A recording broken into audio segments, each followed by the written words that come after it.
Welcome to Mukta series. এই পার্টের শুরুতে বাইলিং বলে আমার কাছে একটা উপায় আছে। সে কিছু স্পেল করে একটা মোমবাতি জ্বালিয়ে ফেলে আর বল এর মানে হলো লিমো বেঁচে আছে, আমাদের শুধু ওকে খুঁজে বের করতে হবে। আমরা লিমোকে দেখতে পাই যাকে বেঁধে রাখা হয়েছিল। সে এখানে নিঃশ্বাস নিতে পারছিল না।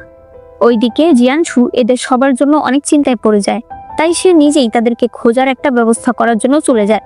চারদিকে অনেক হুল্লোড় দেখে রুইয়াও তাদেরকে জিজ্ঞেস করে কি হয়েছে। তখন একটি ছেলে বলে লিমো, বাইলিং, হংনিং কাউকেই পাওয়া যাচ্ছে না। অন্যদিকে জিয়ানশু তার ভয়ঙ্কর স্পেল কাস্ট করে যাতে করে উত্তরের, দক্ষিণে, পূর্ব, পশ্চিমের ফুলেরা তাকে জবাব দেয় যে বাইলিংরা কোথায় আছে। তবে কেউই কোনো জবাব দিতে পারে না। জিয়ানশুর মুখ দিয়ে রক্ত বেরিয়ে আসে। তখন রুইয়াও এসে বলে, আপনি কি ওদেরকে খুঁজতে যাচ্ছেন? আমিও আপনার সাথে যাব। কিন্তু জিয়ানশু তাকে সাথে নিতে চায় না। রুইয়াও বলে, আমি শুধুমাত্র লিমো আর বাইলিং এর জন্য যাচ্ছি। তাই জিয়ানশু তাকে সাথে নিয়ে নেয়। এরপর আমরা বাইচাকে দেখি যে কিনা একজন লোককে জিজ্ঞেস করে চাং উ সেক্ট কোথায়। সেই লোক বলে সামনে ড্রাগন আবায়াস আছে, এরপরেই চাং উ সেক্ট। তবে সামনে যে ড্রাগন আবায়াসটা আছে সেখানে কিন্তু ডেমন থাকে, তাই ওখানে যাওয়া আপনার ঠিক হবে না। কখনোই বাইচার চোখ সবুজ হয়ে যায়, যেটা দেখে ওই লোকটা ভয় পেয়ে চলে যায়। তখন বাইচার কাছে আরো একজন চলে আসে। সে বলে, তুমি যে মেয়েটাকে খুঁজতে যাচ্ছ তার কিন্তু তোমার কথা মনে নেই। সে বলে, সমস্যা নেই, আমি ওকে মনে করিয়ে দেব। এদিকে এরা তিনজন লিমোকে খুঁজতে বেরিয়ে পড়ে। সেই মহিলা বলে, গতকাল আমি একটা পিলারের গায়ে একটা শিয়ালের চিহ্ন দেখেছিলাম। আমার মনে হচ্ছে সেটা তোমাদের পরিচিত সেই শিয়ালটাই করেছে। সেটা দেখেছিলাম আমি ড্রাগন আবায়াসের কাছে। বাইলিং এটা শুনে ভয় পেয়ে যায়। এদিকে জিয়ানশু আর লুইয়াও আলাদা আলাদা রাস্তায় যাওয়ার সিদ্ধান্ত নেয়। অন্যদিকে বাইচা আর তার সাথী ড্রাগন আবায়াসে এসে পৌঁছায়। এখানে বাইচা বলে, আমাকে ভেতরে যেতে হবে। সেখানে স্প্রিং ওয়াটার রয়েছে যেটা যে কোনো মানুষের অতীত জীবনের স্মৃতি ফিরিয়ে আনতে পারে। আমার সেই পানিটা দরকার হংনিং এর গত জন্মের স্মৃতি মনে করানোর জন্য। সে তার সাথীকে নিয়ে তার ভেতরে ঝাঁপ দেয়। এদিকে বাইলিন বলতে থাকে, ড্রাগন আবায়াস কোনো সাধারণ জায়গা নয়, সেখানে শুধুমাত্র আমরা যেতে পারবো না। এই বিষয়টা আমার মাস্টারকে জানাতে হবে। হংনিং বলে, তুমি চলে যাও, আমি এখানে থাকছি। তাই বাইলিং চলে যায়। অন্যদিকে বাইচা সেই স্প্রিং ওয়াটার নিয়ে আসে, তবে এতে সে অনেকটাই আহত হয়ে যায়।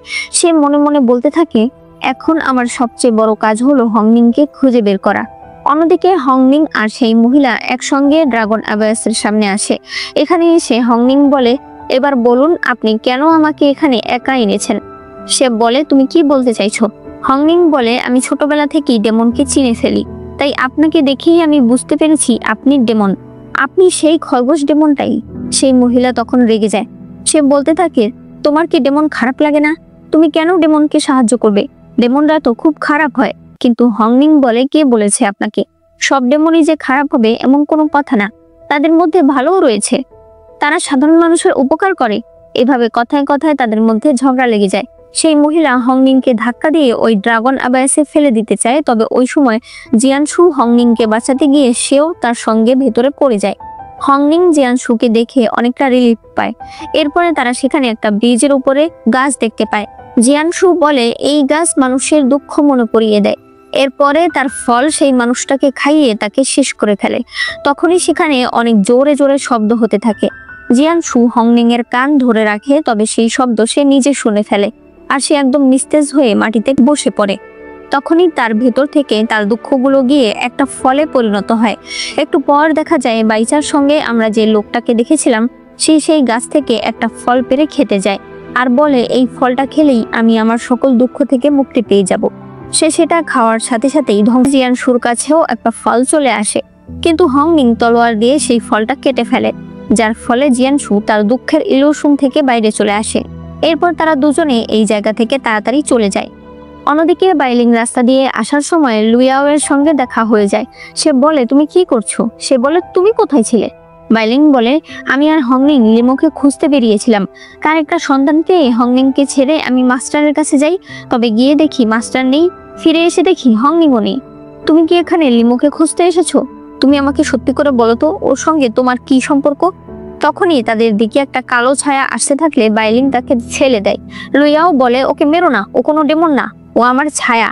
বাইলিং বলে, তুমি কি আমাকে বোকা পেয়েছো নাকি? মানুষের ছায়া আবার আরেকটা মানুষ হয়ে যায় কি করে? সেই বডিগার্ড লুকিয়ে বলে। লুইয়াও বলে, 1000 বছর কাল্টিভেশন করার পর তুমি তোমার ছায়াকে আলাদা করতে পারবে। বাইলিং বলে, 1000 বছর? তুমি সত্যি ইমমর্টাল? এদিকে জিয়ানশু বলতে থাকে 10,000 বছর আগে ডেমন কিংকে বন্দি করার জন্য এই ড্রাগন অ্যাবাস বানানো হয়েছিল। তারা সামনে একটা গেট দেখতে পায়। জিয়ানশু সেটা খুলতে চাইলে সেখানে পানির মতো আবরণ চলে আসে।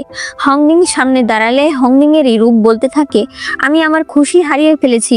হংনিং বলে, ঠিক আছে, তুমি যদি খুশি হারিয়ে থাকো তাহলে আমার খুশি আমি তোমাকে দিয়ে দেব। সে এরপর একটা ফানি চেহারা করলে সেই গেট খুলে যায়। হংনিং ভেতরে চলে আসে। এরপর হংনিং জিয়ানশুকে বলে, আপনিও একটা ফানি চেহারা করে এখানে চলে আসুন। কিন্তু জিয়ানশু এরকম করতে চায় না। তখন হংনিং বলে, তাহলে যে জিনিস করলে আপনার মন ভালো হয়ে যায় সেরকম কিছু করুন। জিয়ানশু সেখানে দাঁড়ালে সে নিজের ছোটবেলার রূপ দেখতে পায়। সেই ছোটবেলার রূপ তাকে বলতে থাকে, তুমি এত বড় হয়ে গেছো, তুমি জীবনে কি পেয়েছো? আমি জানি তুমি কিছুই পাওনি। মা এখনো তোমার সঙ্গে খারাপ ব্যবহার করে। জিয়ানশু বলে, মিথ্যা কথা, আমাকে সবাই ভালোবাসে। তার ছোট রূপ বলে, তাহলে বলো, মা কি যেদিন আমার 81তম পিউনি ফুল ফুটে যায় সেদিন দেখার জন্য আসে? জিয়ানশু তখন কল্পনা করে যেদিন তার 81তম ফুল ফোটে ওই দিন সবাই তাকে অভিনন্দন জানায়, তবে তার মা তার সঙ্গে দেখা করতে আসে না। কিন্তু এখানে জিয়ানশু বলে, হ্যাঁ অবশ্যই এসেছে। তখন তার ছোট রূপ অনেক খুশি হয়ে যায়। সে বলে, আমি জানতাম মা আমাকেও ভালোবাসে। জিয়ানশু বলতে থাকে, আমি আমার জীবনে মন থেকে কখনো খুশি হইনি, তবে হঠাৎ করেই আমার জীবনে একটা ক্যামেলিয়া ফুল চলে আসে। তাকে দেখলেই আমার মনটা খুশি হয়ে যেত। সে একদম বোকা ছিল, সে এক ঢোক ওয়াইন খেলেই মাতাল হয়ে যেত। আইব্রো আঁকতো, একটা মোটা একটা চিকন। এগুলো শুনে তার ছোটবেলা খুশি হয়ে যায়, আর সেও সেই দরজা খুলে ভেতরে চলে আসে। এরপরে হংনিং আরেকটা ঘরে আসার সাথে সাথেই তাকে কোনো একটা অদ্ভুত শক্তি টেনে নিচে নিয়ে যায়। এখানে হঠাৎ করেই একটা আলোর ঝলকানি এসে পড়ে, আর সাথে সাথেই চারদিকে নতুন ফুল ফুটতে থাকে। তখন একটা কালো বড় সাপ সেখানে আসে। এরপর সে মানুষের রূপ নিয়ে এসে বলে, মাস্টার আপনি কেমন আছেন? হংনিং বলে, আপনি কে? আমি আপনাকে চিনি না। সে বলে, আপনি আমাকে চিনতে পারছেন না? আমি কালো সাপ, সমস্যা নেই, এই নদীর পানি একবার খেলেই আপনার সব স্মৃতি মনে পড়ে যাবে। তখন আপনি আমাকে আর সবুজ সাপকে বাড়িতে নিয়ে যেতে পারবেন। তখনই সেই সাপের গায়ে একটা আঘাত এসে লাগে। দেখা যায় এটা দিয়েছে জিয়ানশু। সে এরপর সেই সাপের গায়ে আরো আঘাত করে। দূর থেকে বাইলিং আর লুয়াও এই জিনিসটা দেখতে পায়, তাই তারাও সেই ড্রাগন অ্যাবাসের দিকে আসতে থাকে। এরপর সেই সাপ অনেক দুর্বল হয়ে গেলে জিয়ানশু বলে, তুমি ওকে কেন মাস্টার বলে ডাকছো? সে বলে, কারণ উনি আমাদের ডেমন কিং, আমি অনেক বছর ধরে ওনার জন্য অপেক্ষা করছি। এটা শুনে জিয়ানশু অনেক অবাক হয়ে যায়। অন্যদিকে আমাদেরকে মিড হেভেনের রাজপ্রাসাদ দেখানো হয়। আজ মহারাজ কোনো কাজে ব্যস্ত থাকায় মহারানী রাজ দরবারে এসেছে।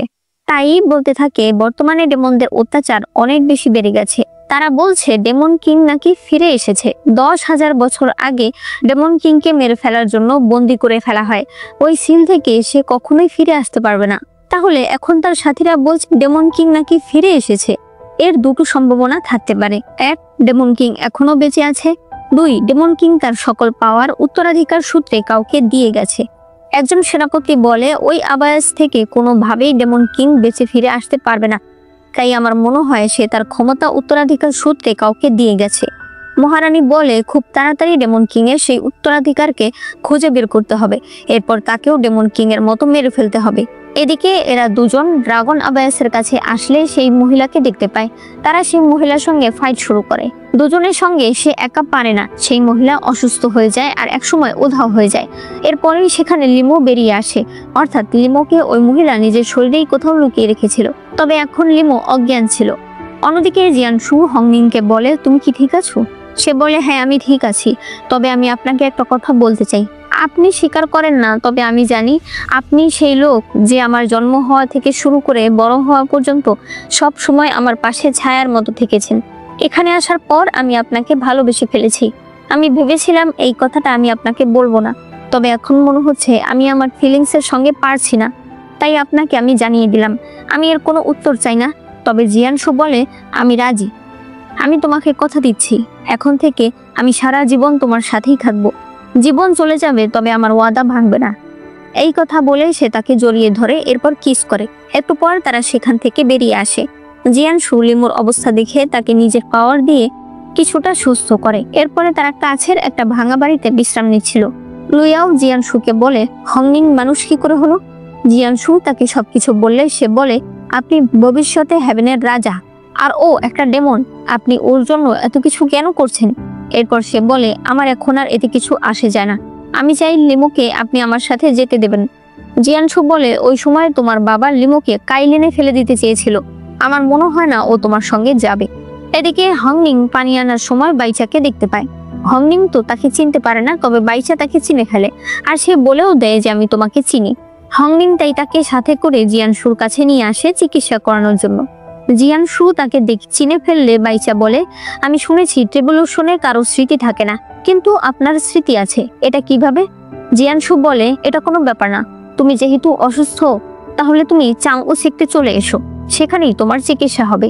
চাংউ সেক্টে এসে সবার প্রথমে জিয়ানশু হ্যাভেনের সেই অ্যানশিয়েন্ট হলে চলে আসে। এখানে সে সেই বইটাকে জিজ্ঞেস করে, হংনিং এর আসল রূপ কি ডেমন কিং? সেই বই উত্তর দেয় হ্যাঁ। জিয়ানশু বলে, এটা নষ্ট করা বা লুকিয়ে রাখার কোনো উপায় আছে? সেই বই থেকে তখন একটা ব্রেসলেট দেওয়া হয়। জিয়ানশু সেটা নিয়ে আসলে আমরা দেখতে পাই সেখানে জিয়ানশুর বাবা লুকিয়েছিল। এরপরে চাংউ সেক্টে আসার পর সবাই একসাথে হলে জিয়ানশু অনেকেরই পদোন্নতি বাড়িয়ে দেয় আর লিমোকে বলে লুইয়াও খুব তাড়াতাড়ি চলে যাবে, তুমি তাকে দিয়ে আসবে। এই কথা শুনে লিমোর মেজাজটা তো খারাপ হয়ই, বাইলিং এর একদম মনটাই খারাপ হয়ে যায়। হংনিং কে নিয়ে জিয়ানশু কিছুই বলে না, তাই হংনিং এর মনটাও খারাপ হয়ে যায়। সে রাতের বেলা ক্যামেলিয়া গাছের সামনে এসে বলতে থাকে, আমি মানুষ আর তুমি ডেমন, বুঝতে পেরেছো? উনি তোমাকে না আমাকে বেছে নেবে। তখন জিয়ানশু নিজের হাতের ছাতাটা রেখে হংনিং এর কাছে এসে তার ছাতাটা মাথায় দেয়। এরপরে বলে, আমি তোমার জন্য একটা উপহার এনেছি। সে সেই ব্রেসলেটটা তাকে দেয়। হংনিং ভীষণ খুশি হয়ে যায় যে এটা তাদের ভালোবাসার প্রথম টোকেন। এদিকে বাইলিং মনের দুঃখে ড্রিঙ্ক করছিল, তখন লুইয়াও সেখানে আসে। তবে বাইলিংকে এত কষ্ট পেতে দেখেও সে কিছুই বলে না। পরদিন চলে যাওয়ার সময়ও লুইয়াও শুধুমাত্র বলে যায় যে আমি চলে যাচ্ছি। বাইলিং এর অনেক খারাপ লাগছিল। এরপরে রাস্তায় লিমো এক জায়গায় ঘুমিয়ে পড়লে সে স্বপ্ন দেখতে পায় ছোটবেলায় একদিন তার বোন তাকে বলেছিল, তুমি ভালো করে প্র্যাকটিস করতে থাকো, তাহলেই তোমার একদিন নলেজ হবে। তখন লিমো চিৎকার করে বলতে থাকে, ও মিথ্যা কথা বলেছে, তোমার কখনোই 9টা লেজ হবে না। বর্তমানে লুইয়াও তাকে ঘুম থেকে জাগায়। সে বলে, আপনি বিশ্রাম করুন, আমি কিছু খাবার নিয়ে আসছি। লিমো বাইরে চলে গেলে লুইয়াও এর শ্যাডো গার্ড সেখানে আসে। লুইয়াও বলে, তুমি ভাবছো আমি কেন ওকে সত্যিটা বলছি না? তোমার কি মনে হয় আমি ওকে সত্যিটা বললে ও আমার সাথে থাকবে? এগুলো বলে সে কান্না করছিল। এদিকে হংনিং বাইচাকে ওষুধ দিতে আসলে বাইচা তাকে পুরনো কথা বলতে শুরু করে। তখন জিয়ানশু সেখানে চলে আসে। সে হংনিংকে বলে, ওর সঙ্গে আমার কিছু কথা আছে, তুমি এখন ঘরে চলে যাও। হংনিং চলে গেলে সে বাইচাকে বলে, তুমি কি চাইছো? ও এখন একটা মানুষ, ওকে এসব মনে করিয়ে দিয়ে কি লাভ? বাইচা বলে, কেন, আপনার কি ভয় লাগছে নাকি? আপনার মনে কি সন্দেহ যে ও সবকিছু জানার পরে আপনার কাছে থাকবে না? ওর মনে নেই, তবে আপনার তো মনে আছে আপনি কি করেছেন, আমারও মনে আছে আপনি কি করেছেন। জিয়ানশু বলে, বাজে কথা রেখে তাড়াতাড়ি ওষুধ খেয়ে সুস্থ হয়ে যাও, এরপর আমি তোমাকে বাইজো ক্ল্যানে রেখে আসব। এই বলে সে চলে যায়। এদিকে এরা ভাই বোন কথা বলছিল। কথায় কথায় পরিবারের কথা উঠলে লিমোর মনে পড়ে ছোটবেলায় একবার সে তলোয়ার প্র্যাকটিস করছিল। তখন তার বাবা সেখানে আসলে সে বলে, বাবা আপনি আমার প্র্যাকটিস দেখেছেন? তার বাবা বলে, তোমাকে বলেছি না তুমি আমাকে বাবা বলে ডাকবে না, একটা 3 লেজওয়ালা ছেলে আমার সন্তান হতে পারে না। এই বলে সে চলে যায়। বর্তমানে লিমো বলে, আমার কোনো পরিবার নেই, আপনি বিশ্রাম নিন। এই বলে সে বাইরে চলে যায়। অন্যদিকে হংনিং বাইচাকে আবারও ওষুধ দিতে আসে আর বলে, জানো ড্রাগন আবেস থেকে আমরা একটা কালো সাপকে নিয়ে এসেছি। ওই বোকা কালো সাপটা না আমাকে মাস্টার বলে ডাকছিল। মাস্টার বলেছে ওর মাথায় নাকি সমস্যা আছে। এই কথা শুনে বাইচার একটু খটকা লাগে। সে বলে, ওই সাপ কোথায়? হংনিং বলে, ওকে লেবু দেখাশোনা করছে। তখন লেবুও সেখানে আসে। হংনিং বাইরে চলে যায়। লেবু এরপরে বলে, এই তুমি না কাইলিনে আটকা পড়ে গিয়েছিলে, তুমি সেখান থেকে কিভাবে আসলে? তবে তুমি যেভাবেই আসো, দেখো হংনিং এখন মানুষ, আর আমার মনে হয় মাস্টার আর ও আবারও একজনকে ভালোবেসে ফেলেছে। তাই তুমি হংনিংকে কোনো আজেবাজে উপদেশ দিও না। বাইচা বলে, তোমারও মনে হয় যে জিয়ানশু সবকিছু ভুলে গেছে? না, তার সবকিছু মনে আছে। লেবু বলে, এটা কি করে সম্ভব? তারা ট্রিবলিউশনে আছে। বাইচা বলে, আমি জানি না, তবে তার সবকিছুই মনে আছে। তোমার মনে হয় আমি এমনি এমনি বন্দী হয়ে গিয়েছিলাম? না, ওই দিন আমি হংনিংকে বাঁচানোর জন্য ওনার সঙ্গে দেখা করতে যাই, তবে ওনাকে তো আমি পাই না। প্রাসাদের রানী আর অন্যান্যরা আমাকে কাইলিনে বন্দি করে দেয়। এরপর আমি জানতে পারি উনি হংনিংকে বিয়ে করেনি, উনি বিয়ে করেছে অ্যানসিয়ারের রাজকুমারীকে। কতটা কষ্ট পেয়ে হংনিং ডেবনিক পুলে গিয়ে মারা গেছে, এখন মানুষ রূপে জন্ম নিয়েছে। এখনো ওই জিয়ানশু ওকে আবারও জ্বালাতন করতে চলে এসেছে, আর ওনার সবকিছুই মনে আছে। তুমি জানো উনি একটু আগে আমাকে হুমকি দিচ্ছিল আমি যেন হংনিংকে কিছুই না বলি। এইসব শুনে লেবুর তো মাথায় ঘুরে যায়। বাইচা বলে আরেকটা জিনিস এখন জানতে হবে। এরপর সে একটা বই পড়ে বলতে থাকে, যখন ডেমন কিং বেঁচে ছিল তখন ডেমন কিং এর একটা সেবক ছিল, যে ছিল একটা দুই মুখ সাপ, যার এক মাথা ছিল সবুজ রঙের, আরেক মাথা ছিল কালো রঙের। ডেমন কিংকে মেরে ফেলার জন্য বন্দি করা হলে সেই সাপ মাঝখান থেকে ভাগ হয়ে দুটো আলাদা আলাদা হয়ে যায়। সবুজ সাপটা কাইলিনে পড়ে আর কালোটা ড্রাগন আবেসে। সে বলতে থাকে সে ওই কালো সাপকে দেখতে চায়। এরপরে সে সেখানে গেলে কালো সাপকে দেখে তার চোখের রং বদলে যায়। একটু পরে বাইচার হাতে আমরা সেই স্প্রিং ওয়াটার দেখতে পাই। এদিকে জিয়ানশু এখন হংনিংকে প্রপোজ করতে চায়, তাই সে বিভিন্ন বই ঘাটাঘাটি করে দেখতে থাকে মানুষরা কিভাবে একজন আরেকজনকে প্রপোজ করে। তবে একটা আইডিয়াও তার পছন্দ হয় না। একটু পর হংনিং তার কাছে আসে। সে তাকে বলে, বলুন তো লাল ক্যামেলিয়া কি সুন্দর? জিয়ানশু বলে, হ্যাঁ অনেক সুন্দর। হংনিং রাগ করে সেখান থেকে চলে যায়। জিয়ানশু বলতে থাকে, আমার কি তাহলে অসুন্দর বলা উচিত ছিল? এরপর থেকেই হংনিং জিয়ানশুর সামনে বারবার লাল ক্যামেলিয়া নিয়ে কথা বলতে থাকে, কারণ সে তো জানে না ওই লাল ক্যামেলিয়াটা আসলে সে নিজেই। সে ওই লাল ক্যামেলিয়াটা নিয়ে প্রচন্ড জেলাস ছিল।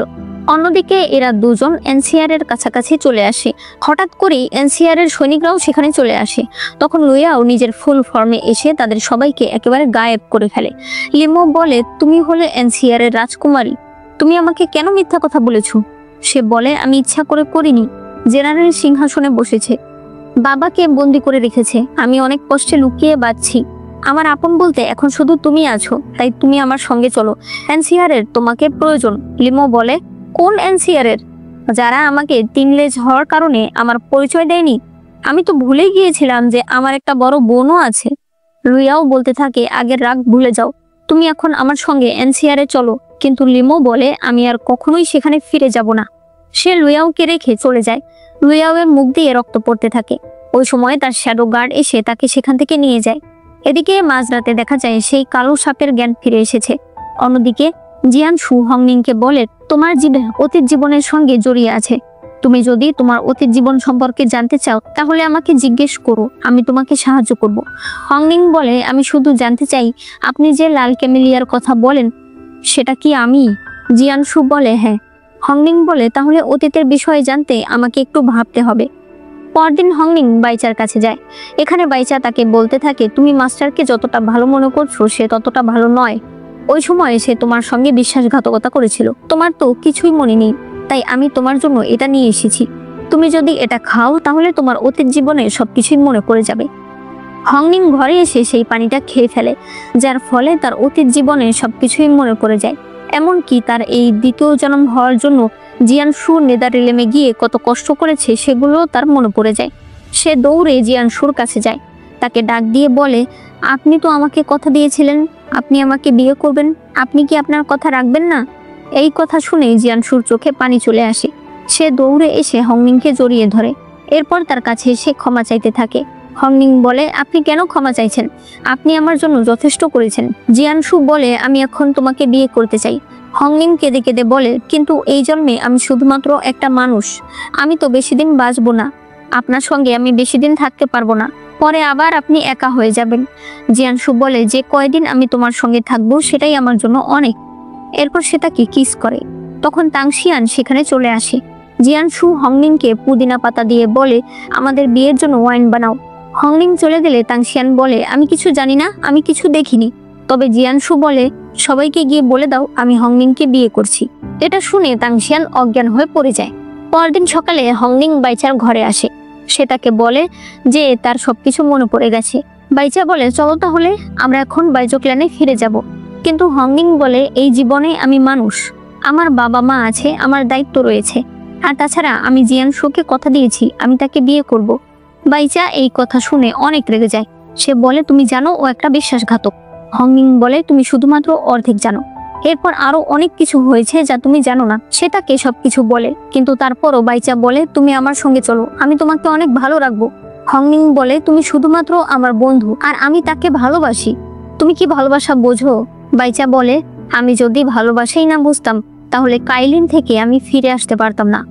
তুমি যেহেতু ডিসিশন নিয়ে ফেলেছো তাহলে আমি আর তোমাকে আটকাবো না। তবে আমি তোমাকে একটা কথা বলছি, একদিন তুমি ঠিকই বুঝতে পারবে সত্যিকারে তোমাকে আসলে কে ভালোবাসে। এই বলে সে চলে যায়। এরপরে হংনিং আর লেবু মিলে হংনিং এর বিয়ের জন্য ফুলের তোড়া বানাচ্ছিল। এখানে হংনিং লেবুকে বলে, তোমাকে অনেক ধন্যবাদ 2 জীবন ধরে আমার সাথে থাকার জন্য। লেবুর তখন কান্না চলে আসছিল যে হংনিং এর বিয়ে হয়ে যাবে। লেবু বলে, আমি যাইবুকে খবরটা দিয়ে আসি আর ওকেও আসতে বলি। এরপর হংনিং তার বাবা মায়ের কাছে যায়। তার বাবা মা অনেক খুশি ছিল যে হংনিং নিজের পছন্দের মানুষকে বিয়ে করছে। হংনিং এর এক আন্টি বলে, বিয়ের তারিখ ঠিক করার জন্য আমি এক প্রিস্টের কাছে যাই। তবে সে বলে সে নাকি এই বিয়ের তারিখ বের করতে পারবে না, তার নাকি এত বড় সাহস নেই। হংনিং কিছুটা অবাক হয়ে যায়। তবে তখন জিয়ানশু সেখানে আসে। সে এখানে হংনিং এর বিয়ের পোশাক নিয়ে এসেছিল। সে হংনিংকে জিজ্ঞেস করে, এটা তোমার পছন্দ হয়েছে? হংনিং বলে, হ্যাঁ, এটা আমার পছন্দ হয়েছে। এরপরেই পুরো চাং উ সেক্ট সাজানো হচ্ছিল, কারণ তাদের মাস্টারের বিয়ে। এরপর জিয়ানশু হংনিং এর ঘরের সামনে দাঁড়িয়েছিল। তখন লেবু সেখানে আসলে জিয়ানশু বলে, তুমি এখানে কি করছো? সে বলে, হংনিং বিয়ের ড্রেসটা পরে দেখছে, ও আমাকে গয়না নিয়ে আসতে বলেছিল। জিয়ানশু বলে, তুমি কি করে যাবে? ও একটা মেয়ে, তুমি একটা ছেলে। জিয়ানশু এরপর সেই গয়না নিয়ে ভেতরে যায়। হংনিং তাকে দেখে ভীষণ খুশি হয়ে যায়, তবে তার একটু লজ্জাও লাগছিল। তখন জিয়ানশু বলে, তোমাকে আমি 2 বার জন্ম হতে দেখেছি, এখন তুমি আমাকে লজ্জা পাচ্ছ? হংনিং তাই ভেতরে চলে যায়। এরপর সে বিয়ের পোশাকটা পরে আসলে জিয়ানশু তাকে দেখলে তার আগের কথা মনে পড়ে, যখন হংনিং বারবার বলতো, আমি আপনার রানী হতে চাই। জিয়ানশু কাছে এসে তারপর তাকে কিস করে দেয়। এরপরে হংনিং বলতে থাকে, আপনি ভালো করে ভেবে দেখেছেন আমি একটা মানুষ? আপনার বাবা মা কি এটা মেনে নেবে? জিয়ানশু বলে, তুমি চিন্তা করো না, এ ব্যাপারে আমি ভেবে নিয়েছি। এরপর বাইলিং দেখতে পায় লিমো ফিরে এসেছে। সে তার কাছে গিয়ে বলে, আচ্ছা লুইয়াও কেমন আছে? তখন লিমো বলে, ও বাড়ি ফিরে গেছে, ওর পরিবার আছে, বন্ধুরা আছে, ভালোই থাকবে। বাইলিং বলে, হ্যাঁ ঠিকই বলেছো, ওর হয়তো আমাদেরকে প্রয়োজনই নেই। এদিকে হংনিং এর বাবা বলছিল, কেমন ছেলের সঙ্গে বিয়ে ঠিক হয়েছে, আমার মেয়েটাকে কি দিয়েছে? আমি যখন তোমাকে বিয়ে করেছিলাম তখনও তো আমি 2টা হাঁস ধরে নিয়ে এসেছিলাম। এই কথা জিয়ানশু শুনতে পায়, তাই সে তখনই চলে যায় হাঁস ধরার জন্য। লিমো আর বাইলিং তো ভীষণ অবাক ছিল যে এটাই কি আমাদের মাস্টার? সত্যি কি মানুষ প্রেমে পড়লে এইভাবে বদলে যায়? হংনিং এসে যখন জিয়ানশুকে হাঁস ধরতে দেখে তখন সেও তাকে সাহায্য করার জন্য হাঁস ধরতে যায়। তারা দুজন 3টা হাঁস ধরে ফেলে। এদিকে লুইয়াও তার শ্যাডো গার্ডের সঙ্গে হেঁটে যাচ্ছিল। লুইয়াও বলে, আমার বন্ধু বলতে এখন শুধু তুমিই আছো। তখনই অ্যানসিয়ারের গার্ডেরা সেখানে চলে আসে। তার শ্যাডো গার্ড তাকে লুকিয়ে রেখে নিজে তাদের সঙ্গে ফাইট করতে যায়। তবে এখানে এতগুলো সেনাদের সঙ্গে লুইয়াও এর শ্যাডো গার্ড পারে না, সে সেখানে মারা যায়। মারা যাওয়ার আগে সে ধীরে ধীরে লুইয়াও এর দিকে তাকিয়ে বলে, তোমাকে বাঁচতে হবে। লুইয়াও অনেক কান্না করছিল। সে মনে করে তাকে যখন ঘরে বন্দি করে রাখা হতো সেলাই এবং অন্যান্য মেয়েদের কাজ শেখার জন্য, তখন তার খুব বিরক্ত লাগতো। সে একদিন তলোয়ার নিয়ে প্র্যাকটিস করছিল, তখন সে তার ছায়াকে দেখতে পায়। এরপর সে সেই ছায়াকে আলাদা করে ফেলে, আর এতে সে ভীষণ খুশি হয়ে যায় যে এখন তার একটা বন্ধু রয়েছে। বর্তমানে সেই ছায়াটা লুইয়াও এর হাতে আসে। সে বলে, তুমি চিন্তা করো না, আমি তোমাকে অবশ্যই বাড়ি নিয়ে যাব, কারণ তুমি আমার একমাত্র বন্ধু ছিলে। এদিকে বাইচা হংনিংকে বলছিল, তুমি এখনো খুশি মনে ওকে বিয়ে করতে চাইছো? একটু ভেবে দেখছো না ও কেন তোমাকে বিয়ে করতে চাইছে? হংনিং বলে, কারণ আমরা একজন আরেকজনকে ভালোবাসি। তখন বাইচা বলে, তুমি কি জানো তুমি ডেমন কিং? ওই কালো সাপ তোমাকে ডেমন কিং পরিচয় দিয়েছে। আমি আগেই বুঝতে পেরেছিলাম তোমার স্পিরিচুয়াল পাওয়ার অনেক বেশি স্ট্রং, আর এখন আমি বুঝতে পারছি যে তুমি আসলে ডেমন কিং এর উত্তরাধিকার। হংনিং বলে, এটা কখনোই সম্ভব না। বাইচা বলে, কেন সম্ভব না? তুমি ডেমন কিং, আর এই কথা জিয়ানশু জানে। এই কারণেই সে তোমাকে বিয়ে করেছে। তোমাদের বিয়ের দিন ও সকল ডেমনদের এখানে ডেকে আনবে আর একসাথে সবাইকে মেরে ফেলবে, এটাই ওর প্ল্যান। হংনিং বলে, কখনোই না, ও ডেমনদের অনেক ভালোবাসে, এমনকি তাদের কাল্টিভেশনও শেখায়। সে বাইচার একটা কথাও বিশ্বাস করে না। সে বলে, তুমি ঘৃণার জন্য অন্ধ হয়ে গেছো, আমি ওকে ভালোবাসি, তাই আমি ওকে বিয়ে করছি। যদি তুমি আমাকে ভালো দেখতে চাও তাহলে বিয়েতে থাকতে পারো, আর যদি না দেখতে চাও তাহলে তুমি চলে যেতে পারো। এরপর পুদিনা ড্রিঙ্ক করতে করতে চাং উ সেক্টরের দিকে আসছিল, আর বাইচা চলে যাচ্ছিল। তখন পুদিনা বলে, তুমি কেন চলে যাচ্ছ? হংনিং এর বিয়ে হচ্ছে, আমাদের সবাইকে সেখানে যেতে হবে। বাইচার এইসব কথা একদম ভালো লাগে না। সে তখন তার ডেমনিক পাওয়ার দিয়ে পুদিনাকে অজ্ঞান করে ফেলে। ওই সময় হেভেন থেকে তাই সেখানে আসে। এখানে সিন কাট করে যায়। রাতের বেলা জিয়ানশু তাদের পুরো চাং উ সেক্টে একটা প্রোটেকশন দিয়ে দেয়। তখন তার কাছে দৌড়ে হংনিং আসতে থাকলে সে তার মুখ ঢেকে বলে, বিয়ের আগের দিন চেহারা দেখতে হয় না। হংনিং তার হাত নামিয়ে দিয়ে বলে, আমার একটা জিনিস জানার আছে, আমি কি ডেমন কিং? জিয়ানশু অবাক হয়, তবে এরপর মুচকি হেসে বলে, অবশ্যই না। এটা শুনে হংনিং অনেক খুশি হয়। সে তার হাত উঠিয়ে দিয়ে সেখান থেকে চলে যায়। এরপর পরদিন বিয়ে। বাইজু ক্ল্যানের এবং হংনিং যে গ্রামে বড় হয়েছে সেই গ্রামের সকল লোকেদের এখানে নিমন্ত্রণ করা হয়। একটু পর জিয়ানশু বিয়ের পোশাক পরে আসলে সবাই তাকে দেখে অনেক খুশি হয়ে যায়। লিমো তাকে জড়িয়ে ধরে। জিয়ানশুও আজ অনেক বেশি খুশি ছিল। জিয়ানশু এরপর আকাশের দিকে তাকিয়ে তার প্রোটেকশনটাকে দেখতে থাকে। এদিকে হংনিংকে বউ সাজানো হচ্ছিল। হংনিং এর মা অনেক কান্না করছিল। এরপর সে এসে হংনিং এর চুল আশ্রিয়ে দেয়। হংনিং তার মাকে ধরে অনেক কান্না করে। লেবুও অনেক কান্না করছিল। সে বলে, যতই তুমি বিয়ে করো না কেন, মনে রাখবে আমি কিন্তু তোমার সবচাইতে কাছের মানুষ। হংনিং ইশারা দিয়ে বলে, হ্যাঁ। এরপরে বিয়ের জন্য ডাকা হলে সেখানে হংনিং এর বাবা তার ঘোমটা নিয়ে আসে। তার বাবা বলে, আমি তোমাকে একটা কথা বলে দিই, তোমাকে যদি ওই মাস্টার কষ্ট দেয় তুমি কিন্তু সরাসরি আমার কাছে চলে আসবে। সে ইমমর্টাল না ডেইটি তাতে আমি ভয় পাই না। হংনিং এরপর ঘোমটা মাথায় দিয়ে তার বাবা মাকে সম্মান জানিয়ে বিয়ের উদ্দেশ্যে বের হয়। বাইরেই জিয়ানশু দাঁড়িয়েছিল। এরপরে তারা দুজন বিয়ের জন্য ঘরে আসে। সকল নিয়ম কানুন মেনে তাদের বিয়ে সম্পন্ন হয়। তখন জিয়ানশু বলে, আমাদের ট্রেডিশন অনুযায়ী আরেকটা জিনিস বাকি আছে। সে একটা লাল সুতা নিজের আঙুলে আর হংনিং এর আঙুলে বেঁধে দেয়। এরপর সেটা অদৃশ্য হয়ে যায়। আর এভাবেই তাদের বিয়ে সম্পন্ন হয়ে যায়। একজন মহিলা হংনিংকে বাসর ঘরে নিয়ে যেতে চাইলে জিয়ানশু বলে, বাসর ঘরে তো স্বামী স্ত্রী দুজনকেই থাকতে হয়, তাই না? তখন বাকি শিষ্যরা বলে, আরে মাস্টার, বিয়ে তো করেছেনই, আর একটু অপেক্ষা করুন, আমাদের সঙ্গে ওয়াইন খান, তারপরে যাবেন। জিয়ানশু হংনিং এর কাছে এসে বলে, তুমি যাও, আমি একটু পর আসছি। ঘরে বসে হংনিং ভাবতে থাকে, অবশেষে 2 জন্ম পর আমি আমার ভালোবাসার মানুষকে পেয়েছি। অন্যদিকে এরা তো অনেক আনন্দ করছিল, মন ভরে ড্রিঙ্ক করছিল। এদিকে দেখা যায় তাই সৈন্যদের নিয়ে আসছিল। একজন সৈন্য বলে, আমরা সেখানে আক্রমণ করতে পারবো না, কারণ সেখানে একটা প্রোটেকশন দেওয়া আছে। তাই বলে, তুমি চিন্তা করো না, এই প্রোটেকশন একজন ভেঙে ফেলবে। দেখা যায় বাইচা বনের মধ্যে সেই প্রোটেকশনের একটা দুর্বল জায়গা বের করে, আর এরপর সে নিজের পাওয়ার দিয়ে সেটাকে ভেঙে ফেলে। লিমু বুঝতে পারে প্রোটেকশনে ফাটল ধরেছে, তাই সে সামনে এগিয়ে যেতে থাকে। তখন তাইর একটা পাওয়ার সেই ফাটলের ভেতর দিয়ে এসে লিমুর ভেতরে চলে যায়। এই বিষয়টা জিয়ানশু আন্দাজ করতে পারে।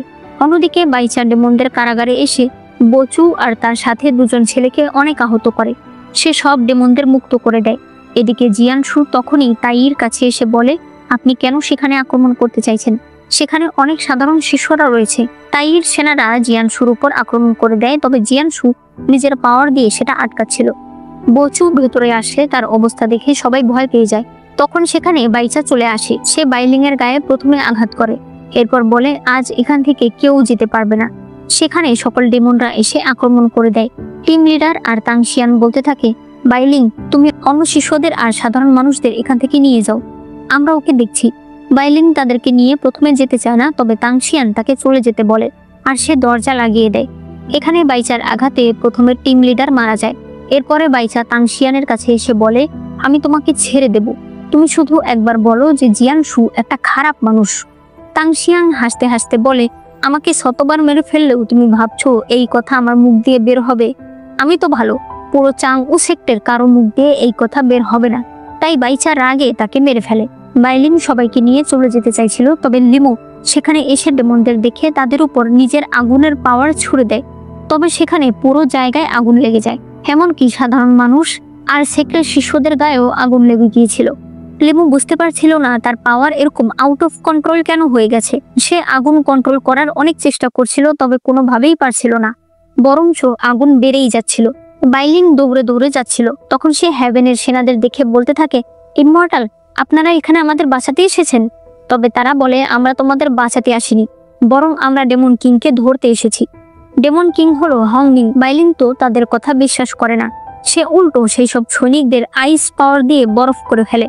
তবে তখন তাই তাকে বন্দি করে ফেলে। ওই সময় জিয়ানশু এসে বাইলিংকে ছাড়িয়ে দেয় আর বলে হংনিংকে গিয়ে বাঁচাতে। বাইলিং দৌড়ে সেদিকে গেলে এখানকার আগুনের পরিস্থিতি দেখে তার মাথা ঘুরে যায়।